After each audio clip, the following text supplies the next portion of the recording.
রাহি নামের আরেকজন জনপ্রিয় কন্টেন্ট ক্রিয়েটরের সাক্ষাৎকার নিয়েছি, যাকে গত 3 মাস আগেও ডেকে নিয়ে নির্যাতন করা হয়।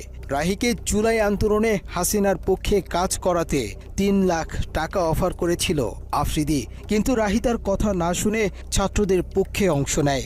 জুলাই আন্দোলনে অবাধ্য হবার কারণেই রাহিকে ডেকে নিয়ে আবারও নির্যাতন করা হয়। আপনি যে ফোন দিয়ে কয় ওই যে সরকারের যে ইয়েগুলা ভাঙচুর কইছে, মেট্রো রেল এগুলা নিয়ে একটা ভিডিও বানাইতে হইব।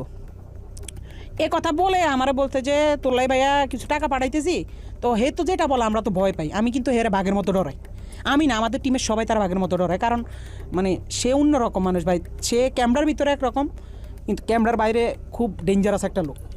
তারা কিন্তু সবাই ভয় পায়। ইউটিউব ইন্ডাস্ট্রিতে একটা টাইমে তার সবাই বাঘের মতো ভয় পাইতো। সবাই তার অফিসে ডাকাইতেছে, যারা আমরা টিমের যারা মানে ছাত্র আন্দোলনের সময় তার বিপক্ষে চলে গেছিলাম। তার বেল্টের বাড়ি আমার তো বেশি কেউ খায়নি, তা বেল্ট খুইলা আমার কুত্তার মতো পিড়াইতো।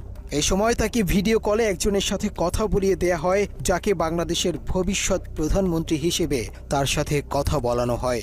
2-3 মাস পরে হয়তো বা তার মাথাতে আবার ঢুকছে যে রাই কি কারো লগে আবার কিছু কইয়া লাইনি। হ্যাঁ, রাইরে আবার একটু দমক দিতে হইব। কেমনে বড় একটা নেতার সামনে হয়তো ফোন টোন দিলে আমি একটু ডরাই যাই। আমি তো ডরাইলে আসলে আমি কিন্তু ভয় পাই। তো হঠাৎ একদিন রাইতে আমি নোয়াখালী 10:30-11টার দিকে হঠাৎ একটা ভিডিও কল, তো ওই দাফরি দিয়ে এই তো আবার তলপেটে কামড় দিয়েছে। আল্লাহ এতদিন পর হঠাৎ কল দিয়ে আবার কি জানি কি কয়, হঠাৎ ফোন দিয়ে কয় শুন তোর লগে একজনের সাথে একটু কথা বলাই দিবে, বুঝছস রাহি? পরে আমি কই জি ভাইয়া, কোনো সমস্যা নেই বলেন। পরে দিয়ে দেখলাম হঠাৎ করে বিপিনুর ভাইয়ের সাথে আমার কথা বলাই দিছে ভিডিও কলে। আমার কইতেছে একজনের সাথে তোর কথা বলাই দিব, সে কিন্তু নেক্সট বাংলাদেশের অনেক বড় মাপের একজন কেউ হবে, প্রধানমন্ত্রী বা মানে ভালো একটা পদে যাবে। তো পরে দিই আফ্রিদি ভাইকে বুঝছি তো তোর ভাইয়ের অবস্থানটা? আমি কি জি ভাইয়া বুঝছি। পরে কথা সাবধানে থাকিস, ঠিক আছে? আমি কি জি ভাইয়া ঠিক আছে। শুধু বুঝাইছে যে তার লগে বিশাল বড় বড় হাত আছে, এই জন্য সে দেশে খুব রিল্যাক্স আছে, মানে বুঝাইছে এটা। তৌহিদ আফ্রিদি 5 আগস্টের পর দেশ ছেড়ে পালিয়েছিল। এরপর আসামি হয়েও আইনজীবী দিয়ে বাদীর মামলা পরিচালনা করা এবং নুরুল হক নূরকে নিজেদের পকেটে নেয়ার পরেই আফ্রিদি সাহস করে আবারও দেশে ফেরেন। 5 আগস্টের পরে 2-3 মাস সে আসে নাই। তখন আলহামদুলিল্লাহ বলছিলাম যে আল্লাহ সে না আসুক, সে তার মতো থাকুক, আমরা আমাদের মতো থাকি।